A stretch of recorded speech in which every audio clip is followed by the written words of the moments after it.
దేవీ పూజ, తిథివారాలు, నైవేద్యాలు, ఫలాలు. నారద, విద్యా విశారద, చాలా సమంజసమైన ప్రశ్నలు వేశావు.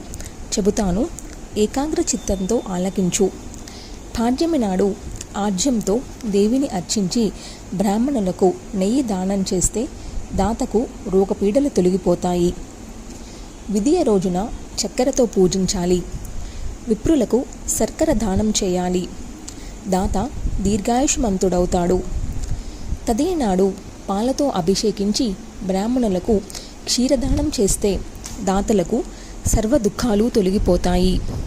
చవితి నాడు పిండి వంటలతో దేవిని ఉపాసించి విజులకు వాటిని దానం చేస్తే దాతల కార్యక్రమాలు నిర్విఘ్నంగా జయప్రదమవుతాయి. పంచమి రోజున అరటి పండ్లు నివేదించి అవే విద్వాంసులకు దానం చేయాలి. దాతకు మేధా వికసనం కలుగుతుంది. షష్ఠీ తిథి నాడు తేనెను అమ్మవారికి నివేదన చేసి వేద విధులకు దానం చేస్తే దాత అంతటి కాంతిమంతుడు అవుతాడు.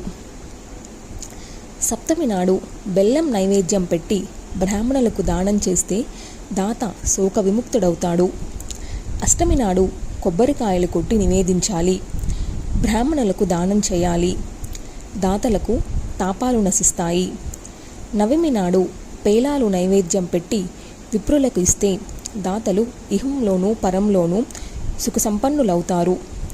దశమి నాడు నల్లటి నువ్వులను జగదంబికకు నివేదన చేసి బ్రాహ్మణులకు దానమిస్తే దాతలకు ఇక యమలోక భయమే ఉండదు. ఏకాదశి నాడు పెరుగు నివేదించి దానం చేస్తే అతడు అమ్మవారికి అత్యంతాత్ముడవుతాడు. ద్వాదశి నాడు అటుకులు నివేదించి వాటిని బ్రాహ్మణులకు సమర్పించిన వారు కూడా దేవికి ప్రేమ పాత్రులవుతారు. త్రయోదశి రోజున శనగపప్పు నివేదన చేసి దానమిచ్చిన వారికి దుష్టగ్రహ పీడలు తొలగిపోతాయి. చతుర్దశి నాడు పెరుగులో పాలపిండి కలిపి నివేదన దానాలు చేసిన వారు శివుడికి ఆప్తులు అవుతారు. పున్నమి నాడు పాయసం వండి అమ్మవారికి నైవేద్యం పెట్టి బ్రాహ్మణులకు సమర్పించిన వారు తమ పితృదేవతలను ఉద్ధరించిన వారు అవుతారు. అదే రోజున దేవీ ప్రీతి కోసం హవనం చేయాలి. నారద, వారాలలో కూడా కొన్ని విశేషాలున్నాయి. ఆదివారం నాడు పాయసం, సోమవారం నాడు పాలు, మంగళవారం నాడు అరటి పండ్లు, బుధవారం నాడు వెన్న, గురువారం నాడు కలకండ, శుక్రవారం నాడు చక్కెర, శనివారం నాడు ఆవు నెయ్యి అమ్మవారికి నివేదన చేస్తే విశేషంగా ఫలప్రదాలు అవుతాయి. అరిష్టాలు తొలగిపోతాయి. 27 నక్షత్రాలకు కూడా ఇలాగే విశేషార్చనలున్నాయి. పాలు, పెరుగు, చక్కెర, పటిక బెల్లం, నెయ్యి, నూలు మొదలైనవి ఆయా నక్షత్రాలలో అమ్మవారికి నివేదన చేసి విప్రులకు దానం చేయాలి. నిష్కాంబాది యోగులకు ఇలాగే బెల్లం, నెయ్యి, తేనె, పాలు, పెరుగు, చల్లబూరలు, ఉండ్రాళ్ళు, కజ్జికాయలు, వెన్న, దోస, గుమ్మడి, పనస, అరటి, నేరేడు, మామిడి, నారింజ, దానిమ్మ, రేగు, ఉసిరిక, కొబ్బరి, శనగలు, అటుకుల పాయసం ఇత్యాదులు నివేదన చేయాలి. లడ్డూలు, ఉండ్రాళ్ళు, నెయ్యి మొదలైనవి కరణాలలో, యోగాలలో నైవేద్యం పెట్టాలి. మధుక పూజ అని మరొక విధానం ఉంది. చైత్రశుద్ధ తృతీయ మొదలుకొని అన్ని నెలల్లోనూ తదియ నాడు శుచిగా మధుక వృక్షం క్రింద మహాదేవికి షోడశోపచార పూజలు ఆచరించాలి. చైత్రశుద్ధ తృతీయ నాడు పంచకార్యాలు నివేదన చేయాలి. వైశాఖ శుద్ధ తృతీయ నాడు గుడియుక్తంగా నైవేద్యం పెట్టాలి.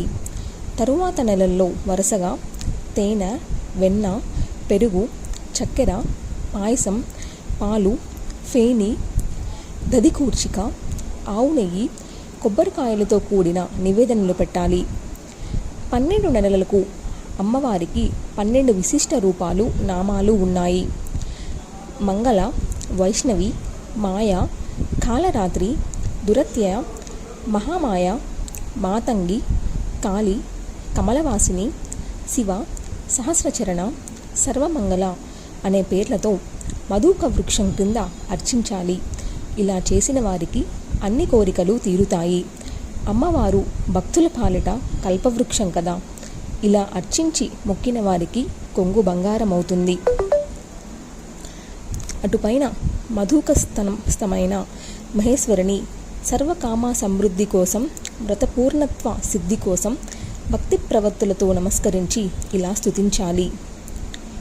ఓ పరమ పాపహంత్రి, పరమార్గప్రదాయిని, పరమేశ్వరి, ప్రజోత్పత్తి, పరబ్రహ్మస్వరూపిణి, మదదాత్రి, మధోన్మత, మానగమ్య, మహోన్నత, మనస్విని, మునిధ్యేయ, మార్తండ సహచారిణి, లోకేశ్వరి, ప్రాజ్ఞ, ప్రళయాంబుద సన్నిభ, జగన్మాత, మహామోహ వినాశనం కోరి నిన్ను సురాసురులు అర్చిస్తున్నారు. నువ్వు యమలోక భావకారిణివి, యమపూజ్యవు, యమాగ్రజవు, యమ నిగ్రహ రూపవు, యజనీయవు, జగజ్జనని, నమో నమః. ఓ సమస్వభావ, సర్వేసి, సర్వసంగ వివర్జిత, సంగనాసకరి, కామ్యరూప, కారుణ్య విగ్రహ, కంకాలక్రూర, కామాక్షి, మీనాక్షి, మర్మభేదిని, మాధుర్య రూపశీల, మధురస్వర పూజిత, మహామంత్రవతి, మంత్రగమ్య, మంత్రప్రియంకరి, మనుష్య మానసగమ, మన్మధారి ప్రియంకరి, అశ్వత్థ వట, నిమ్రామ్రకత బదరి గదా, పనాసార్థకరీరాది, క్షీరవృక్షస్వరూపిణి, దుగ్ధవల్లిని వాసార్హ, దయానీయ, దయాధిక, దాక్షిణ్య కరుణారూప, సర్వజ్ఞ వల్లభ, నమో నమః. ఇలా స్తుతించిన వారికి వ్రత సాఫల్యం వెంటనే సిద్ధిస్తుంది. ఈ స్తోత్రాన్ని నిరంతరం పఠించిన వారికి ఆదివ్యాధి శత్రుభయాలు ఉండవు.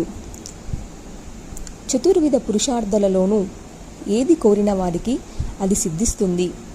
చతుర్వర్ణాల వారికి అనుకూలమైన స్తోత్రం ఇది.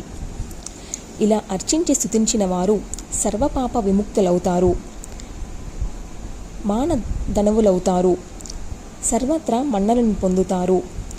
కలలో కూడా యమలోక భయం ఉండదు. మహామాయా ప్రసాదం వల్ల పుత్ర పౌత్రాధికంగా వృద్ధి చెందుతారు. నారద, ఇదంతా నరకోదార లక్షణమైన దేవీ పూజ విధానం, సర్వమంగళకారకం. మధుక పూజ చేసిన వారికి రోగబాధలు ఉండవు, నరకయాతనలు ఉండవు. అమ్మవారి అనుగ్రహం వల్ల ఇహపరాలలో సకల సుఖాలు అనుభవించి ముక్తి పొందుతారు. బ్రహ్మనందన, ప్రకృతి స్వరూపిణిగా అమ్మవారికి 5 రూపాలున్నాయి. నామ రూప ఉత్పత్తులలో ఇవి జగదానందదాయకాలు. వాటి మహత్యాలను, వాటి ఆర్షా విధానాలను వివరిస్తాను, తెలుసుకో. ముక్తిప్రదమే కాదు, చాలా కుతూహలంగానూ ఉంటుంది అంటూ నారాయణ మహర్షి రవ్వంత విశ్రాంతి తీసుకున్నాడు.